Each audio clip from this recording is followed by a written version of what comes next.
Welcome to another Sunday show with Neil de Beer, this news favorite, and of course the president of the United Independent Movement. Morning, Neil. Yeah, Chris, a very good morning for me. You can see, obviously, I'm not at my same place.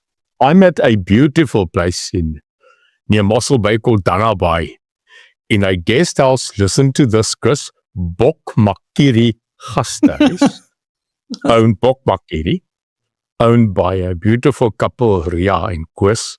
Came here for a couple of meetings. But Chris, want to tell you once again, if you look at Mossel Bay and Hartenbos and the period I was here, again reiterating what a beautiful country we have, that we don't have to go overseas to see the most beautiful, stunning piece of earth, but we just need to change that bloody management. So I've been here a couple of days, received so much love. And Chris, Biz News, the Chris and Neil show, very well known in this part of the world. So blessings to everybody from this area. And a big week passed. Let's take it on, Chris. Talk about going overseas. Shall we start with the groot trek to America? Chris, the narrative this week, obviously we have been bombarded again with the groupings of delegations, everybody except government, going to the United States of America because seemingly hulle wil hulle nie daar hê nie. So, Chris, we have moved into an era of a grouping of words, names, that when you say it, it is absolutely sparking something in our heritage that we are looking at in a Neanderthal way. I'm going to give you those words. Afriforum, solidariteit, Solidariteitbeweging, Kriel, Ernst Roots, Oranje, the sparking of the Voortrekker Monument, Steve Hofmeyer in his stem. And when you say all of these words, Chris, in one sentence, you are getting a sense that there is a massive scenario of I don't know what it is, a sense of Afrikanerism, Afrikanerdom, Afrikanership in this country that has gone over to 16 well, that has gone over to turbocharge. And we have seen now this week the absolute onslaught on Solidariteit and Afriforum in the United States, seeing people on Capitol Hill, reporting what they are reporting, and then this flurry of attack from South Africa saying, well, it's treason, and they should be charged with treason and take responsibility now for the cancellation of America for ARV and HIV tablets for the people that are now going to die. And that was now humped onto that conclave on saying, but you are the cause of that. And now the latest, Chris, is that we now hear that it's not just South Africa and the Afrikaners that are waiting for the imminent return of this delegation to America, but Minister Mchunu, who now got involved 2 days ago and said that he is also counting the minutes, waiting for this delegation, he names them, Afriforum, to come back. And why? It's because he is interested to understand the stats of crime that was apparently presented by this delegation on farm murders, in Minister Mchunu's opinion, is in direct conflict with the police stats issued by his ministry very recently. But I watched him in the press conference, Chris. Hy lekker bietjie lippe. There's a little bit of a facial expression from Mchunu that this is not just about a discrepancy, but this is about, I'm waiting for you. So there's the possible first strike on the opinion of government that Afriforum and their conclave have absolutely nothing to do in the United States, that this should be done by the official channel. Chris, if you're an Afrikaner, if you're a person of the Boere nation. I am, as you know, ek is 'n Afrikaner. I think Dr. Corne Mulder, in a discussion, put it the best. He said, as long as this country is a democracy, as long as this country has freedom of expression and association, how do you stop certain segments from going where they want to be democratically to express their position? Our only problem is, this is not going away. This is every single day. It's blowing up matters on both sides, and I don't think the government knows at this moment what to do. So, Chris, exciting to see their return, but exciting to see what happens on their return. And I think we need to look at that very closely, because that is definitely not going to stop, in my opinion. Another minister, who's very upset with the behavior of this delegation is one in the presidency, herself subject to allegations. But there has been quite a silence on ministers facing allegations. Chris, I sometimes think that these ministers that are going through allegations, and there are more than 20, 30 of them, they actually beg that people like AfriForum go run around the world and cause mayhem. Because as long as they are the target, as long as they are the story, they're not the story.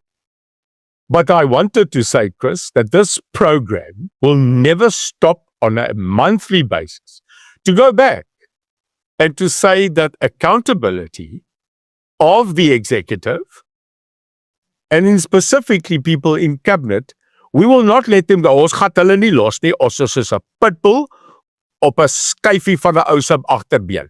We are not going to stop saying that that exact minister in the presidency, who is charged, by the way, to be in head of intelligence within this country, is currently under investigation.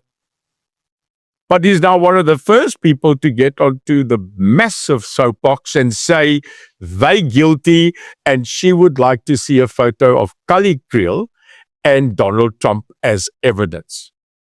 Well, madam, we would like to then, while he is taking that kiki, we would like to see your declaration of not guilty as well on record very soon. And Chris, that doesn't just go for her, but it also goes for the other ministers who were blatantly charged. One of them moved from one position of justice to another position because investigated for possible taking money from VBS.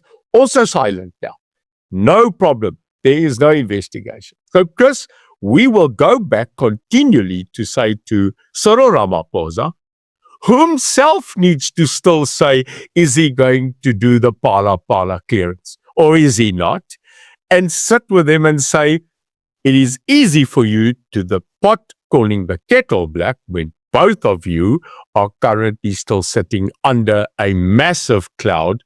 And we as the Biz News show are not going to let you go. Talking about people getting stuck in allegations and it never going any further down the justice system, we're looking at the retirement in January of the NPA boss. Not exactly with honours, Neil.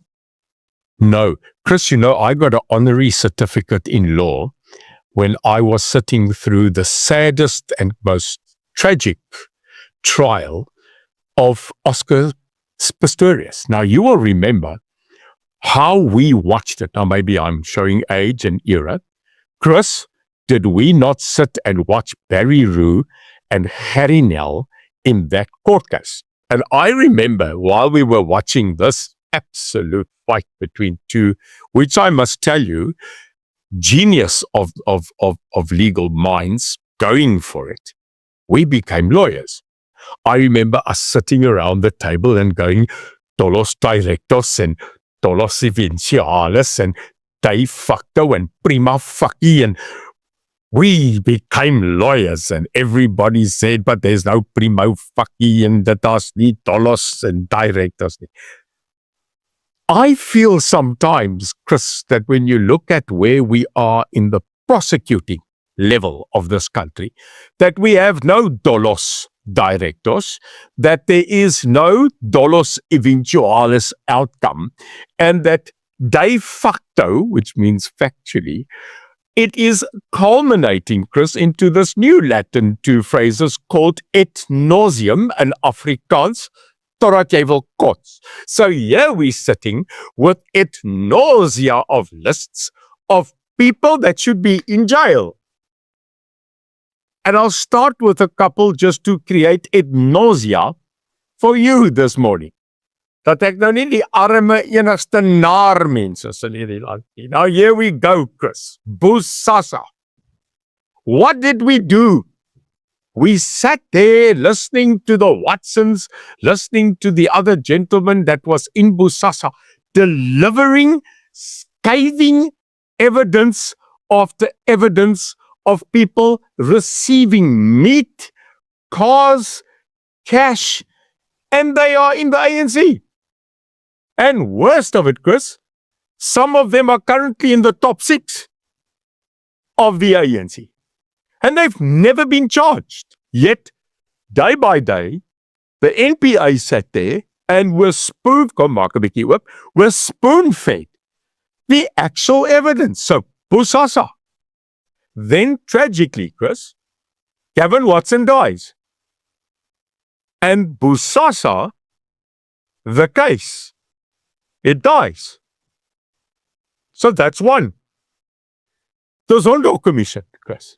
The Zondo Commission cost this country 1.3 billion rand. 3 years. A multitude of evidence. So much so it was hulle gedruk that Cyril popped up probably for the first time and took another oath and said that the ANC is accused, number one. That state capture happened. He agreed. Where are they today? In Davos, France. Actually, nice to we begin in Namibia. You know, in Namibia, there's a plant that grows from nothing. It's called the Welwitschia miserabilis. I think when he landed, the people thought it's one of those plants. So, you know, Cyril is under that scrutiny. And then Chris, they leak a voice note where Chris is Chris, he's always addressing people. Where this Cyril guy is sitting in a meeting and he actually says, Chris, that there is a absolute guiltiness of the ANC using state money to campaign for the ANC. He admits it on a voice note. No charges. So Bosasa, nothing. Then we went to the weapons scandal. The Walking Dead. Now, if there's any way that I would like to ask Peter, Dr. Peter Groenewald, we'll talk about him now. I would like to ask the Honorable Minister, do you think it's possible, Dr. Peter, that we could do a little bit of a review on a single human being that has become a biological miracle and must be captured and put into a museum? Because we have a walking dead man here called Shaik, who was told that he is imminently going to die. So therefore got medical parole after being let go in the Jacob Zuma trial. And Chris, apparently this man is even well enough to play golf. So what's he doing there? It was a lie. So I would like to see the revisiting of his parole conditions, Dr. Groenewald. And then, Chris, the Guptas, the National Prosecuting Authority, seemingly has given up. And if it was a grouping of people that were just in and out the country and probably committed fraud once or twice, okay, we won't do the effort. No. Chris, this was a summary of warthogs that were encapsulated in one family that freighted our fruits of our treasury as if it's going to become a kuna matata tomorrow. They ate us to such a state that we didn't have even a banana left to peel. So now, Chris, where are they? Where are they? Well, they're not in custody and they're not in the Republic. So we are knowing that they were hobnobbing around India and then sparking around probably in wetsuits in Dubai, but we couldn't get them extradited. Another failure. So I'm sorry when I look at the NPA and I look at Shamila Batoy and I look at her history. Her opening statement when she was appointed by the president was, "This is like being thrown into shark-infested waters." Well, let me quickly tell you, there's a saying that goes, when a mongoose falls into a pit of cobras, the only wish you've got is that the mongoose remains a mongoose. So, coming to the end of her tenure, Chris, I must sit back and go, very, very poor success rate. And I hope that with this new attitude of a GNU, that one of the real showcases they will do is when they appoint a new leader of the NPA, that this person truly will be blind in justice, standing with a sword, and the scales that will tip in favor of the people of this country to be defended with these walking hyenas that are still around here, and some of them disgustingly still being leadership. Talking about Minister Groenewald and him no longer being leader of the Freedom Front Plus, let's go to party politics, Neil. How do you see the future of the FF Plus now with Corné Mulder leading the party? Chris, I must tell you, I was for a short while of my life part of sport, and specifically SA Rugby. And there was always a golden rule that says a great rugby player, but probably, Chris, in any form of humanity, there's a time to come and there's a time to go. And some people get it right. You know, they leave at the crescendo, they leave at the top, they don't come back. And then they create that instant legacy of "this is who I was." But then, Chris, you get people that don't go. They just don't want to go.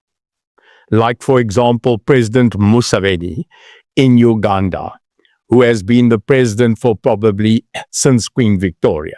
I don't think it's him. I think it's a puppet. Mamura is no longer there. They just don't want to go. And that is when you tarnish your name. And I think Peter Groenewald has taken the right decision. In his explanation, he said, number one, I would like to focus on being the minister because he has been asked Chris to stay on by the president because it's the president's prerogative. And apparently Cyril asked him to stay on. And secondly, he has parted and given on the baton to the new generation. So if you look at the new chairman and to the people that have taken up, they're all under 50 years old. So this is a good thing that he said he needs to. And he said 2026, the battle for a municipal election takes much more energy than a national election. So kudos to Dr. Peter Groenewald. We tip our hat. I think he has a lot to value still and bring value still to that ministry, Shabir. And I like him. I've always liked him. He is, I told you, like an uncle of mine that I knew. Straightforward. There's no black, there's no white, there's no grey in circles, there's straight up answers. So yeah, good move. And then Corné Mulder. Wished him well. I think we interviewed him this week, Chris. You have had many discussions with him. Different kind of leadership, different style of leadership will always refer to that gentleman as a statesman because he always, in my impression, well, that's my opinion, has never stepped out of line in the sense of being a gentleman. He's a statesman, a very astute politician, make no mistake. And Chris, if I'm not wrong, now the longest serving member of parliament in the history of South Africa. 3 decades and more. I think, though, the Freedom Front Plus, their nuance, their policies, their attitude, their future will turn into a slightly different direction. I think under Dr. Mulder, he has always been a person that understands self-rule. He is a huge supporter of the Cape independence theory. He believes in that. He has always blatantly supported it, and that has caused, at times, rifts between the leadership. We also know that he doesn't take well to being dictated to on certain principles, and that's why, as the Cape leader, then, of the Freedom Front Plus, we had a lot of ruffling between him and the DA.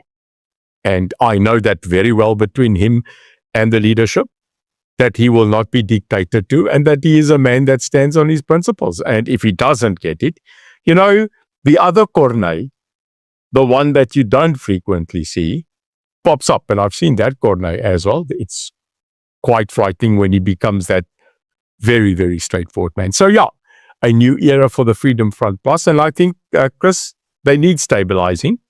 They need a new path. And undisputedly, there was no other one standing. So he is unopposed. And let's see where they go forward. Still on party politics, I had a very interesting interview last week with former President Jacob Zuma's private secretary, Mr. Isaac Lashona. And subsequently to that interview, he asked to speak to you, Neil. We haven't had a chance to talk about that. What transpired? Well, firstly, double shot of coffee and nearly killing myself from throttling when I saw the number. Secondly, I really thought to say, thank you. I would love to come to Parliament under MK, maar ek is 'n bietjie besig met Chris. So things going through your mind when you see Private Secretary Jay-Z, Isaac. And I think I called you and I said, this man is not letting me go. What is this? And is this a setup? Because Jay-Z wants to repent. So I said to myself, Nkandla's a bietjie ver. And well, Chris, I took the call and 1.5 hours with this man. And what came out of it? But Chris, may I say,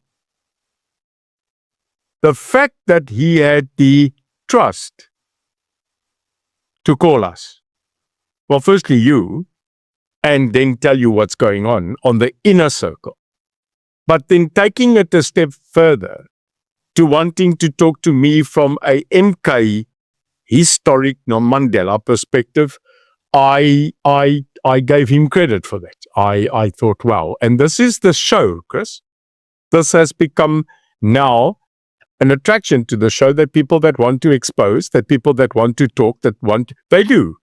And that is honorable and humbling from my side. Because there's trouble. There's trouble in that side. There's trouble in that party. And it's not just the normal MK, stoot jou uit, bring jou in, gooi jou uit, snoer jou daar. No, it's not. This is what I look like in saying a cleanup.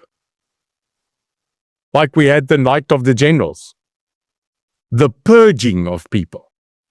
And it seems like, Chris, there are two sides purging at the same time. There's the Floyd Shivambu side, who is purging people and trying to get rid of their enemies. And then there is Dudizile, Jacob's daughter, who is purging and trying to remove. And unfortunately, it seems that Isaac, who has been for 2 years the private secretary to Jacob Zuma, is purged now as well.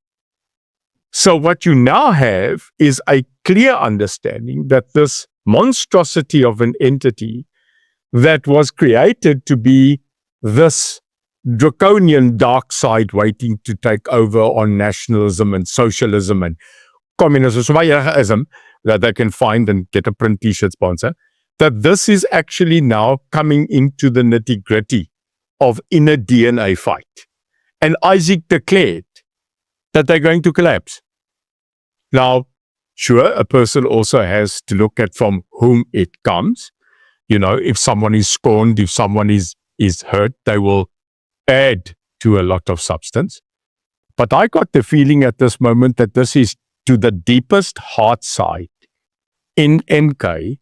And if there was ever a 3 to 5 to 6 months survival kit that had to be pulled out, this will be it.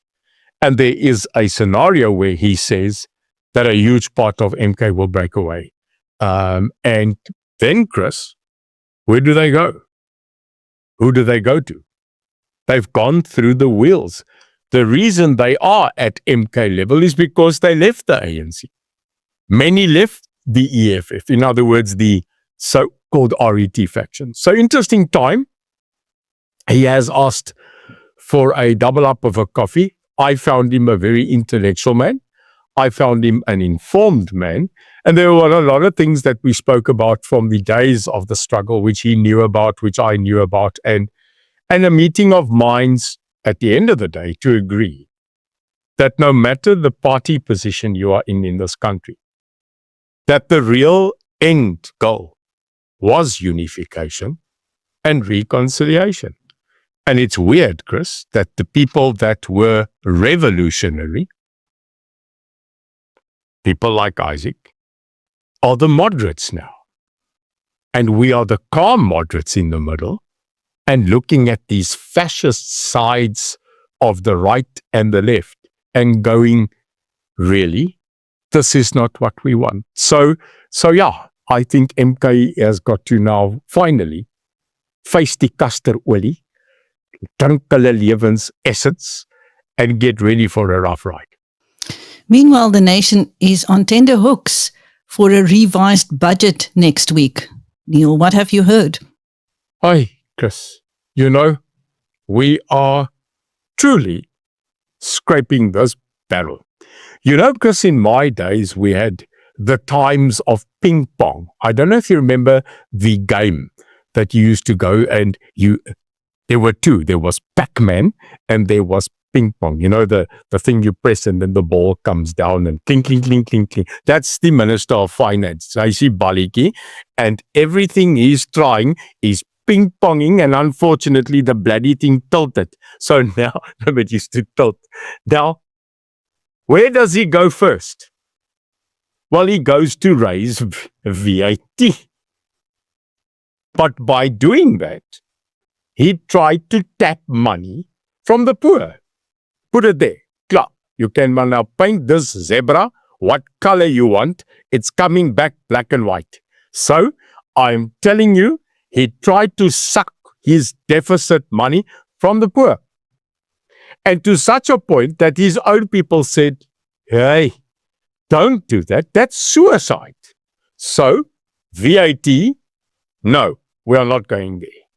Chris, then he decides he's going to go directly to the opposite side, wealth tax.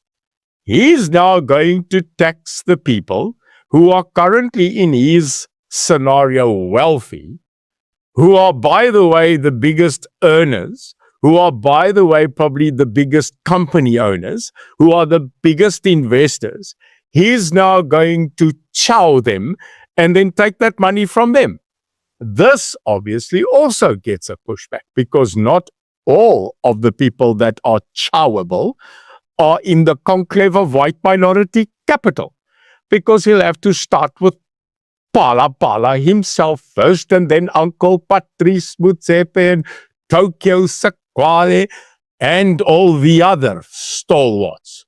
So that wouldn't rise well with them own, because remember, they don't do on themselves, which they want to have done on others. So wealth tax, Chris, becomes a ooh. And now where do they go? Well, now it's rumored the state pension fund looks lucrative and attractive. Chris, I now understand that the state pension funds, which are worth billions in this country, are now looking very attractable to Enoch. Well, I think anything that whappers cash, even if it was a 10 rand note on a broken cactus of a tequila plant in Mexico, would look attractive to Enoch Kongwana because he needs money. So at this current moment, he's like a ping pong ball. He's hitting the wealth. He wants to do VAT. He's now, look, pension fund. And that is where we are, at the barrel and at the scraping of the bottom. You know, when you do lekker krummel pap, Chris, at the bottom, there's normally a piece that's burnt. Daar moer julle mekaar because that's the most scrumptious. And he's there now. I cracked say puppy. So I don't know. What we do know, the 12th is coming. It is inevitable. He is having to do it because if he fails again, then we are all going to Robben Island, claim it as a holiday resort and pick coconuts because then it's gone. Then there's no more fiscus. So he has to come up with an idea. Borrowing money, taking money is not seemingly the plan. But I'll leave you with this question, Chris. What happened to our money? Where's our money?